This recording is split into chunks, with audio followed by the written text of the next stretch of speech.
আসসালামু আলাইকুম। আসলে আমি দীর্ঘদিন যাবৎ অসুস্থ ছিলাম, যার জন্য ভিডিও মেক করিনি।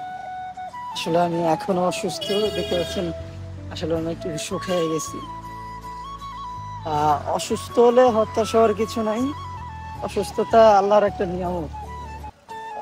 মানুষের অসুস্থ যদিও আল্লাহ পরীক্ষা করেন, মানুষের জীবনে অসুস্থতা থাকবে, তবে সুস্থতা যে কত বড় নিয়ামত সেটা অসুস্থ হলে বোঝা যায়।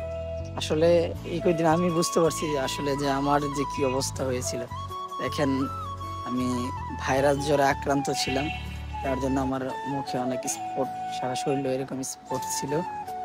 আলহামদুলিল্লাহ 10 দিন পরে আর কি মোটামুটি সুস্থই আছি। আসলে দোয়া করবেন আমার জন্য। আবার আপনাদের মাঝে ফিরে আসবো ইনশাল্লাহ, খুব শীঘ্রই ইনশাল্লাহ আবার দেখা হবে। তো আপাতত ভালো থাকবেন, সুস্থ থাকবেন, আর নিজের খেয়াল রাখবেন। আসসালামু আলাইকুম।